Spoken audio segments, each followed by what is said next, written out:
Welcome. Move it, knucklehead. Welcome to Knucklehead Podcast with Josh Ward.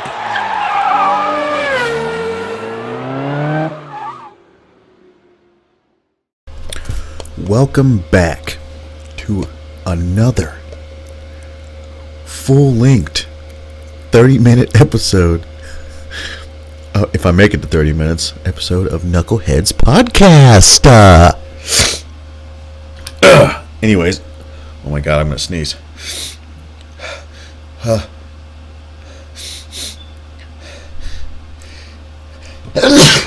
god, it hurts. It hurts so bad.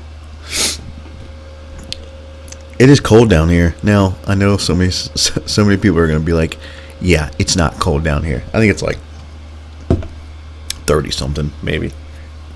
But that's in the pot, like plus 30, not negative 30, like it is back home.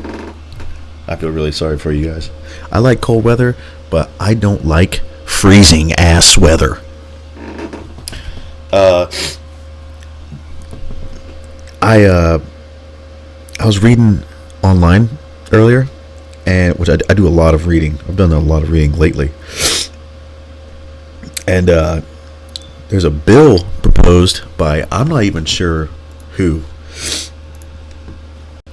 but there's a bill proposed that the president and government officials won't get pay when there's a government shutdown. And I'm on board with this because a government shutdown is exactly that. It's somebody that's not getting their way, so they shut down the government and people go without pay, which is actually really, that's horseshit if you ask me. And okay, his name is Representative Crenshaw. Proposes a bill to withhold pay from Congress, presidents, and vice presidents, and lawmakers. Wow, during presidential shutdown. That'll definitely, I think this bill is going to go through because, you know, nobody likes to not get paid. So I think people would come to an understanding rather quickly when they realize their paycheck is on the line. And it's pretty pathetic. If there's one thing I can get rid of in this entire world, it's money. I hate money. But if we get rid of money, another type of currency is going to take its place, because that's just how humanity is. It's always been like that. Money's always been a huge part of everything, sadly. It can be a blessing, and it can also be a nightmare. And 9 times out of 10, it's a freaking nightmare. Okay? Don't like money. Not a fan. Another thing, the whole earplugs, the lawsuit coming across the earplugs. Okay, I wore those earplugs. Everyone in my unit, everyone that was in the Marine Corps, probably in other branches of the service too, wore those 3M crappy earplugs that didn't block anything. Okay, that's why I'm like 90% deaf in my right ear. Sometimes I have to read people's freaking lips, dude. It sucks. It does. And I've been to the VA. The VA's just jerking me around, so I just quit going. I'm gonna have to go eventually. But yeah, I'm pretty pissed about that. But I clicked on it to, you know, get my case started, and of course, I should have known this before I even clicked on it. I need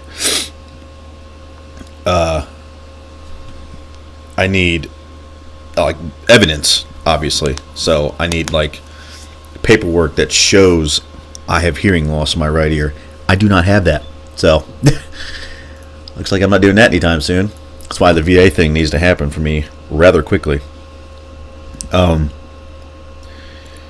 Yeah, so I agree with the bill for no one getting paid until they make a decision, because a lot of us are suffering because of it. I'm not going to get political on this podcast in any way, shape, or form just because I don't care about politics. nor will I ever. It's not really something that bothers me all that much. It should on some things, but it doesn't really, like, people arguing about stupid stuff. That's not what bothers me. Like this whole people tearing down monuments. You're a genius. Yeah, that's definitely gonna solve all your problems. Just erase things that's already happened. You can't do that, okay, bud? Anyways, I cracked a joke earlier. Listen to this. It has nothing to do with what we were just talking about. I cracked a joke earlier, and it was a dark joke. Okay, I'm not gonna say I'm a dark guy. I just have, dark humor. I don't mean anything bad by it. It's just my type of humor. I crack really offensive jokes sometimes, and this day and age is not a good time to be cracking offensive jokes. But I don't care. I freaking did it anyways, right? So, and it's a joke, right? It literally means nothing. It means nothing. If somebody was to come up to me and joke about religion, or joke about me being a Christian, I'd laugh because it's a joke and it's not going to offend me. Even if they were serious, who cares? Their opinion doesn't matter in any way, shape, or form. I think the only time an opinion would matter is because, like, if I'm doing something I love, right, and let's say I'm applying for a job.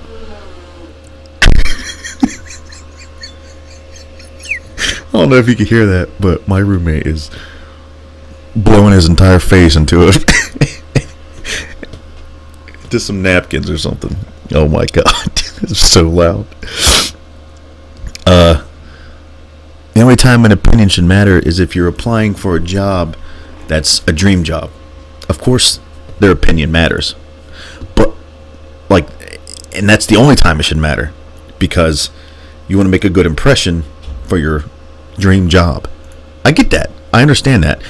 That's the only time I would value somebody's opinion, and I'd value somebody's opinion if they're being honest with me. I value honesty above everything. I don't care if you think it's going to hurt me. I don't. Hurt me, dude. Hurt me. I'd rather be uncomfortable with the truth than be comfortable with being lied to. Forget that. No. You can take that on a mountain and jump off, dude. Ain't happening. But yeah, I cracked a joke and somebody got super offended, and I kind of let loose, and I was like, listen, dude, it's a joke, man. You can either take it or leave it. And because the first thing he said was, that's not funny.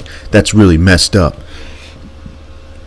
Instantly, he must have had 20 replies saying, you are a giant queef boy. Giant queef boy, okay? That's... it's like, I cannot stress how much jokes don't matter, and people let them matter. It just drives me absolutely crazy. This whole freaking I gotta watch this Ted Bundy thing on Netflix. I think it's on Netflix, but I gotta watch it because it is all over Facebook and it looks entertaining. I love serial killer stuff. I watched my mom.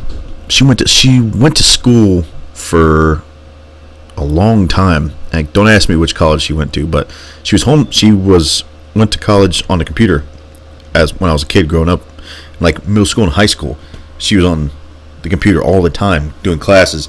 Straight A, graduated summa cum laude, #1, right? It's impressive. But she went to school for crime scene or criminal investigation. It's something to do with the justice system, criminal investigations. She wanted to be a crime scene investigator, but they wouldn't let her because she's blind in one eye. That's because my uncle shot her in the eye with a BB gun. Yeah, I know.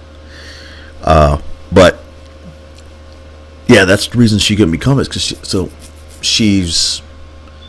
I don't know if she did anything with that. I don't know if she did anything with that or not, but I know she works in an office with my stepdad now. But she's happy, so that's all that matters. But it was really cool because she still does. She has all these books on all these serial killers and all these like really infamous. I'm not gonna say famous, infamous serial killers like Ed Gein and Ted Bundy and all the other weirdos. I mean, all the other sociopaths and psychopaths out there. But it's really fascinating because these people are disgusting, right? They're absolutely disgusting. Most of them, when they get caught, they like admit to it and they don't really care. It's like they knew they were going to get caught, but they're like, I'm really too far gone. So whatever happens, happens. I don't know. It's weird, dude. They freak me out. They really do. It's so interesting, and I love learning about it. But it's as far as I'll go with it. I won't even. If somebody's like, "Hey, you want to meet a serial killer?" No, I freaking don't.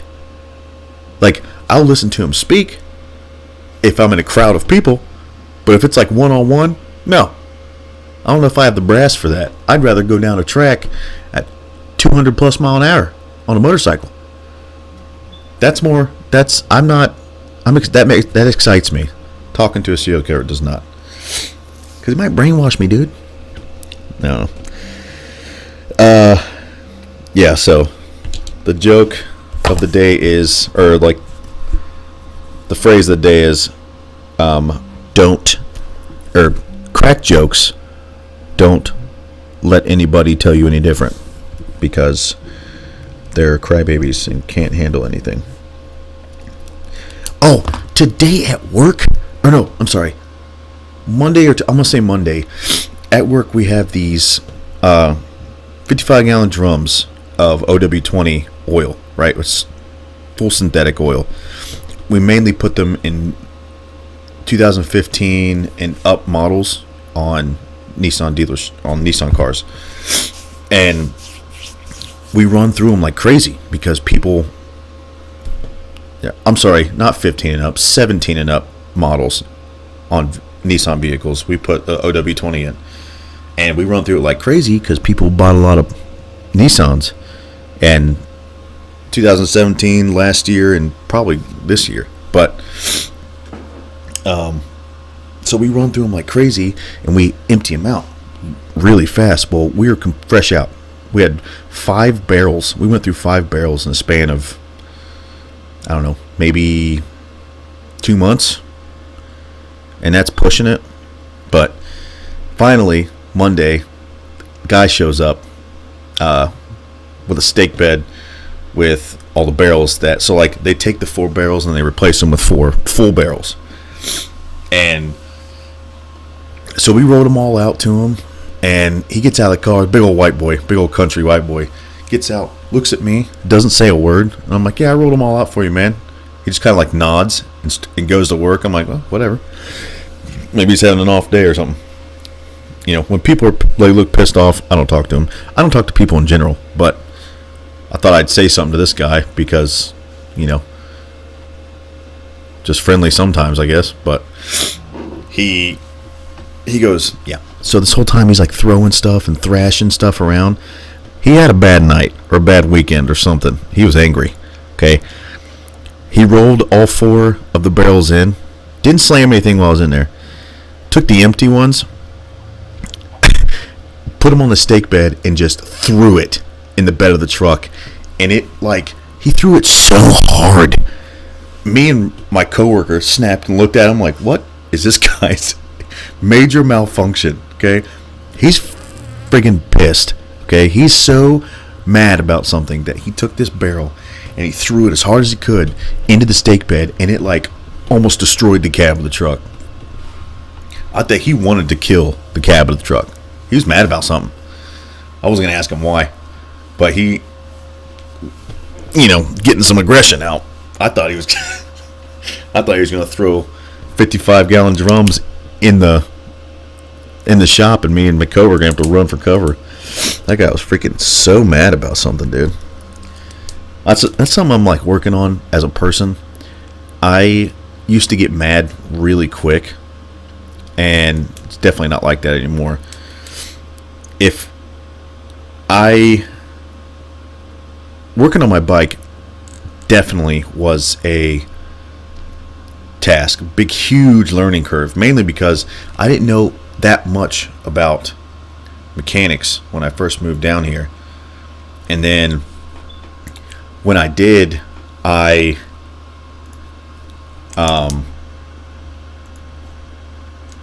I did was work on my bike. I wake up, work on my bike. And it took me a while to get a job down here because it's a very small town.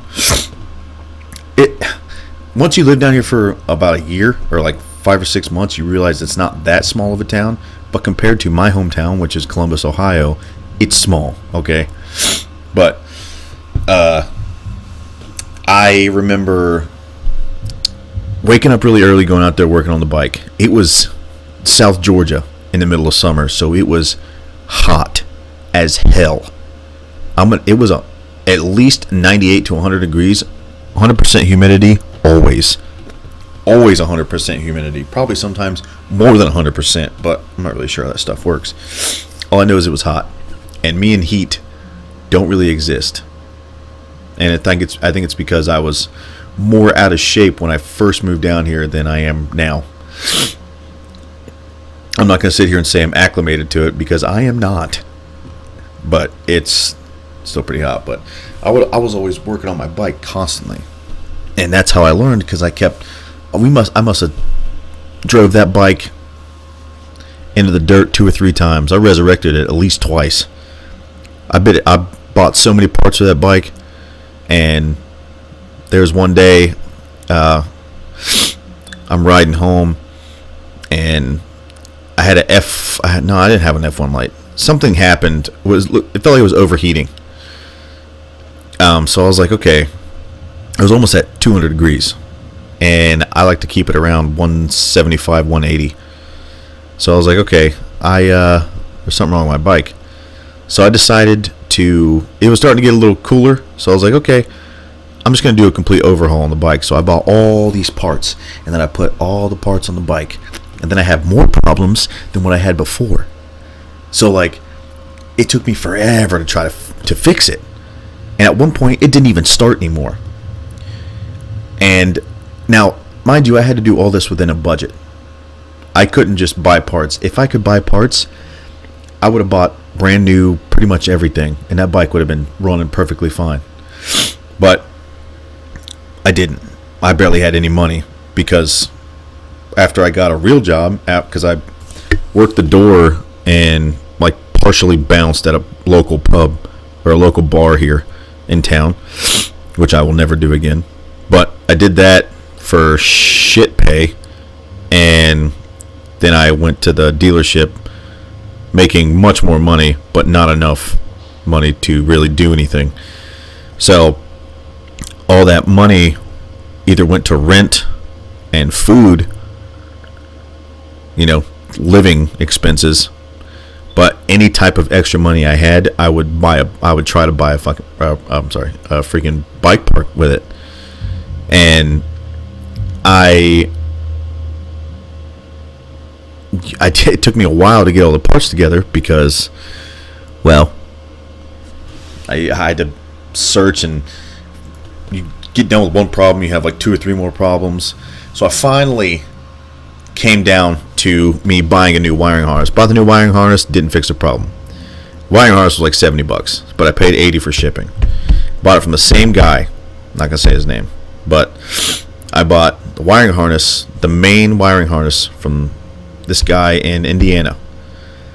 And then I bought an ECM.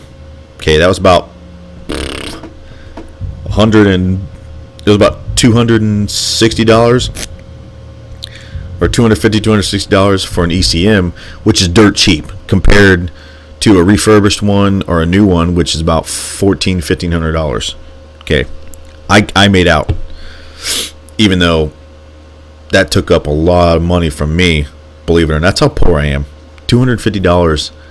I am like eating ramen noodles every day, trying to save up money to, pay rent, eat food, and buy bike parts. That was my whole life for a long time. It kind of still is, but let's not get into that. Speaking of which, this Saturday is supposed to be like 70, dude. I'm working in the garage. I'm working on my mini bike, and I'm tearing my bike apart because I need to get down. I need to do a leak down test. So hopefully I can do that Saturday. I really want to get that done so I can figure out what's going on with one of my cylinders. But what I'm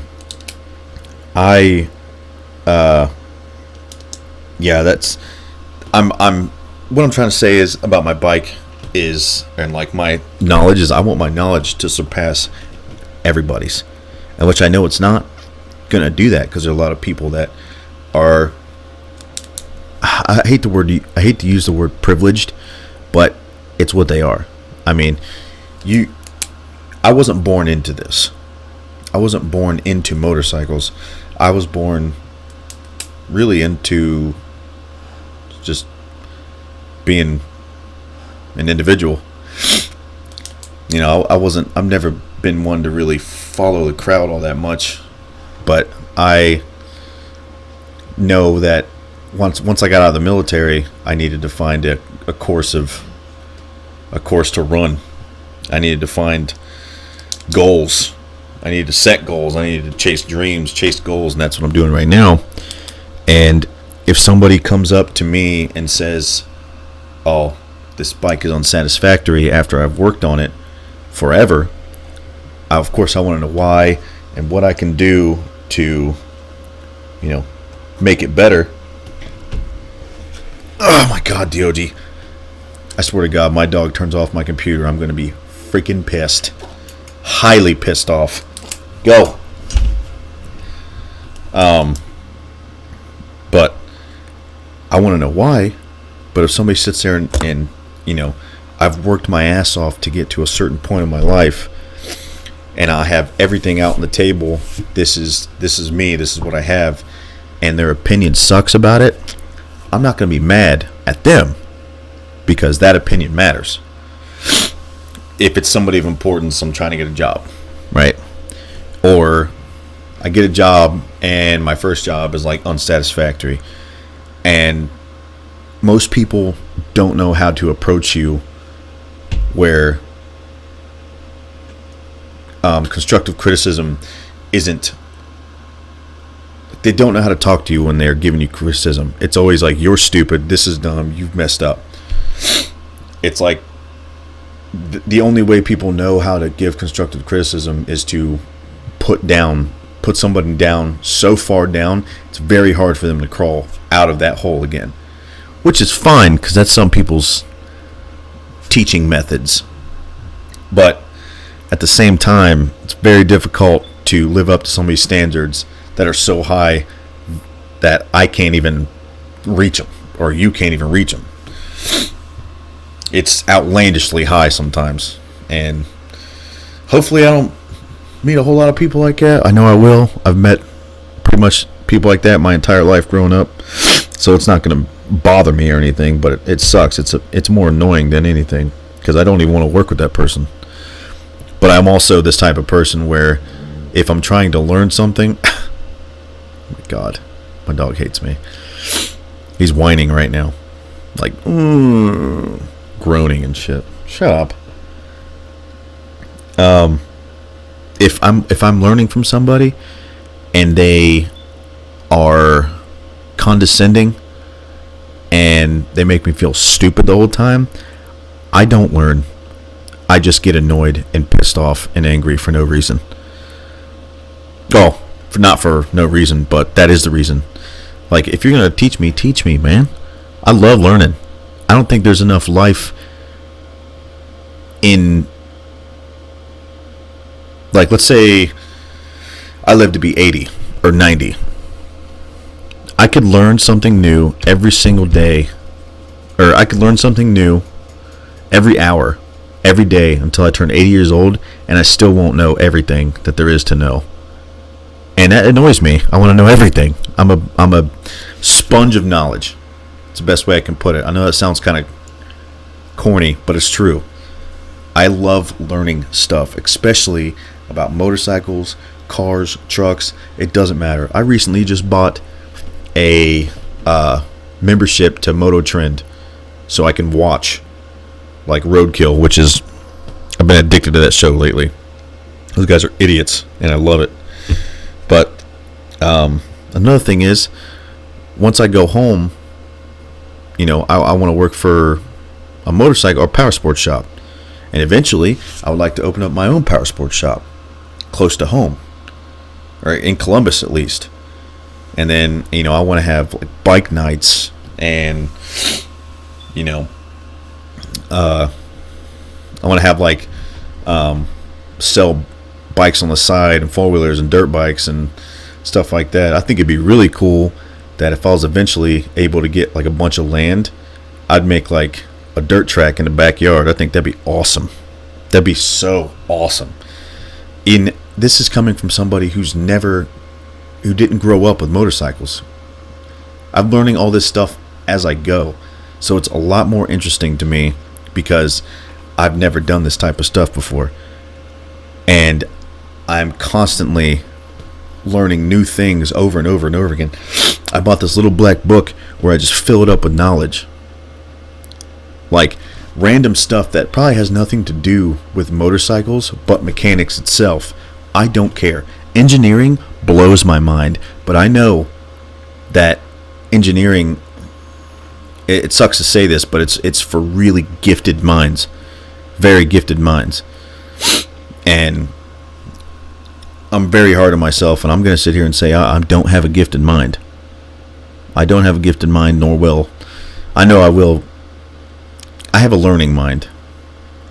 I love to learn, and I also have a hands-on mind. That's why I'm forcing myself to read as much as I can and try to retain knowledge, because if I do it with my hands, I'll remember. But if I just read it, I won't remember. That's how I work. And it's hard for me to read and retain knowledge, so I'm constantly doing that. That's why I'm reading so much. I mean, I like to open up a shop and maybe do some welding on the side. I want to have welding under my belt for sure, because you can't go wrong with weld. There's always going to be jobs for welders, good welders too. So, and I'm a fan of practice makes perfect. I'll do it 1,000 and 10,000, a million times if it means being so good at it. I want to be irreplaceable in a way that somebody looks at me and says, no, I'm never getting rid of him. I need him. I'll work until they need me, and not like, okay, well, you can go home, because you're not doing anything. No, I'm always doing something. I'll work any job my stepfather gave me very good advice when I was a kid.